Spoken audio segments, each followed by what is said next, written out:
Bulldozer का आतंक अगर आपको ऐसा लग रहा है कि थमने वाला है तो ऐसा कुछ नहीं होने वाला है। बिल्कुल नए साल में सरकार ने अब बुलडोजर का भी कैलेंडर जारी कर दिया है।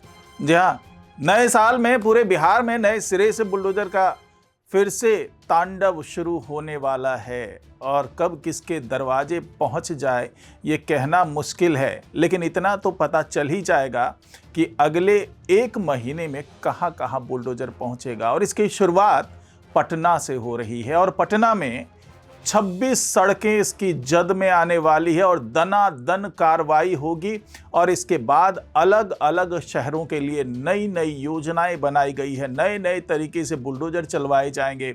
तो पहले पटना के बारे में जानेंगे और उसके बाद ये जानेंगे कि पूरे बिहार में अब सरकार किस तरीके से कार्रवाई करने वाली है। तो इसी पर चर्चा करेंगे आज के इस वीडियो में, तो इस वीडियो को आखिर तक जरूर देखिएगा। नमस्कार, मैं हूं डॉक्टर सुरजीत सिंह और आप देख रहे हैं YBN बिहार झारखंड। अगर आपने अभी तक इसे सब्सक्राइब नहीं किया है तो सब्सक्राइब कर लीजिए और अगर आपको ये वीडियो अच्छा लगे तो लाइक कीजिए, शेयर कीजिए और कमेंट जरूर कीजिए।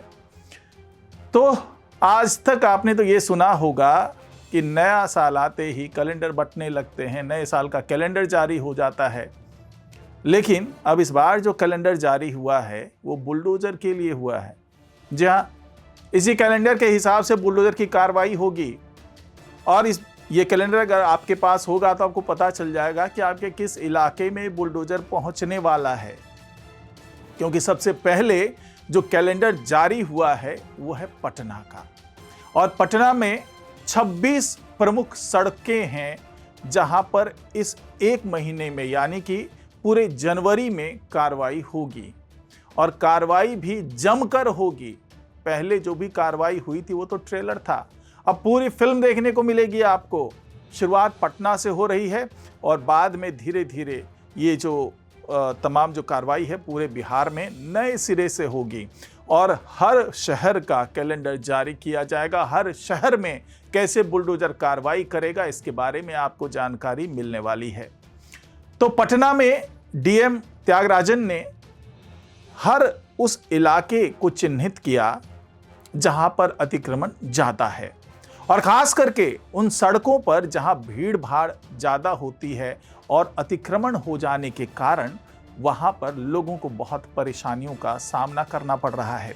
इसके लिए तमाम अंचल से जुड़े हुए जो अधिकारी हैं, नगर परिषद, नगर निगम, हर अधिकारी को तैनात कर दिया गया है कि आप अब कार्रवाई शुरू कीजिए। और इसके लिए जो कैलेंडर जारी किया गया है उसमें साफ तौर से 26 सड़कों को चिन्हित किया गया है। वो सड़कें कौन सी है उसके बारे में भी बताऊंगा, लेकिन पहले ये जान लेते हैं कि इस कार्रवाई के दौरान होगा क्या क्या।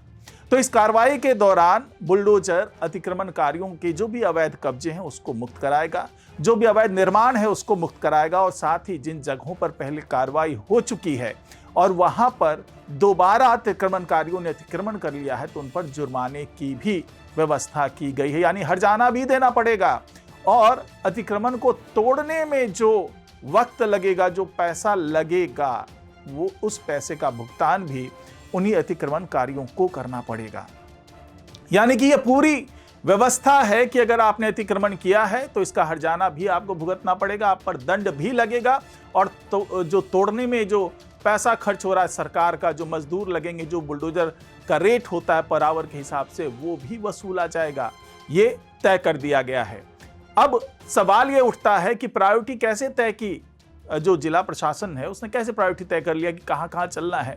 तो प्रायोरिटी ऐसे तय हुआ कि पिछले दिनों अतिक्रमण हटाने के बाद से जो सड़कें खाली हुई, जो सड़कें लगभग अब चौड़ी दिखने लगी है, चौड़ी पहले से भी थी लेकिन अतिक्रमण के कारण वही सड़कें सकरी नजर आने लगी थी, तो अब उन व्यस्त इलाकों को टारगेट किया जा रहा है जहां पर ट्रैफिक काफी होता है और अतिक्रमण के कारण वहां पर काफ़ी ज़्यादा समस्याएं हो रही है। और ख़ास करके जो गांधी मैदान का इलाका है, बोरिंग रोड का इलाका है, बोरिंग कैनाल रोड का इलाका है, जो निसाबाद का इलाका है, जो अजीमाबाद का इलाका है, ये तमाम वो इलाके हैं जहां पर कार्रवाई शुरू हो रही है। इसके बाद क्या क्या होगा उसके बारे में भी मैं बताऊंगा, लेकिन पहले ये समझ लेते हैं कि वो 26 सड़कें कौन कौन सी है जहां पर बड़े पैमाने पर कार्रवाई होने वाली है। तो पहले ये समझ लीजिए। तो पटना में जिन सड़कों पर कार्रवाई हो रही है वो है सगुना मोड़ से दानापुर रेलवे स्टेशन, शेखपुरा मोड़ से रुकनपुरा तक, boring road, boring canal road, जो राजापुर पुल मार्ग जो है वहां तक का, अटल पथ बेउर मोड़ से पहाड़ी तक, Patna junction road, Kankarbagh main road, Kankarbagh tempo stand से शालीमार स्वीट्स तक, गांधी मैदान के चारों ओर, गांधी मैदान से दीघा, गांधी मैदान से पटना सिटी, जेपी गंगा पथ, नेहरू पथ, अटल पथ, चितकोहरा पुल, विकास भवन, बोरिंग रोड, डाक बंगला चौराहा, पटना जंक्शन के समीप चिरैयाटार पुल, राजा बाजार, कारगिल चौक से एनआईटी, गोरिया टोली से जेपीओ, अनीसाबाद। तो ये वो तमाम इलाके हैं जहां पर की कार्रवाई होने वाली है और इन्हीं इलाकों में जमकर बुलडोजर चलने वाला है। अब पटना सिटी से लेकर के पटना तक, पटना से लेकर के दानापुर तक, दानापुर के आसपास के तमाम इलाके, यानी कि जो तमाम व्यस्त सड़कें हैं जहां पर कार्रवाई होना चाहिए। लोगों ने भी कई लेटर लिख करके सरकार को बताया है कि उनके इलाकों में कहां-कहां पर अतिक्रमण चल रहा है। तो ऐसे वो तमाम इलाके हैं जहां पर सरकार का फोकस है।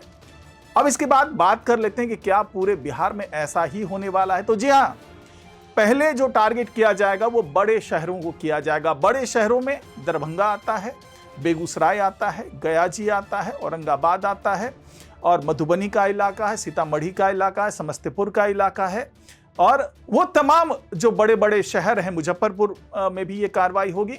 तो हर जो शहर हैं, जो हर जिला है, वहाँ के जिला प्रशासन के जो उच्च अधिकारी हैं वो अब इस कैलेंडर को बनाने में जुट गए हैं और जल्दी ही ये कार्रवाई होती हुई नजर आएगी। जिस तरीके से पटना में चिन्हित कर लिया गया है, सड़कों को, इलाकों को चिन्हित कर लिया गया है, उसी तरीके से अब जो बड़े बड़े शहर हैं बिहार के, उन जगहों पर जाकर के प्रशासन जो है वो इलाकों को चिन्हित कर रही है और जल्दी ही हर जो जिला है, जो हर बड़े शहर हैं, वहाँ पर कैलेंडर जारी होगा और बताया जाएगा कि कौन से दिन में कौन से इलाके में कार्रवाई होने वाली है।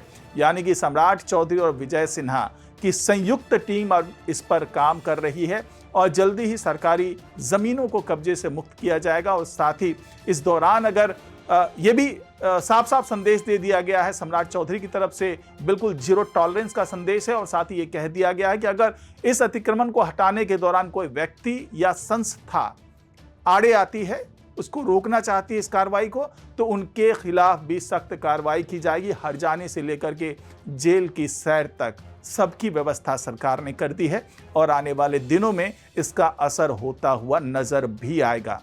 तो आज की रिपोर्ट में इतना ही। नमस्कार।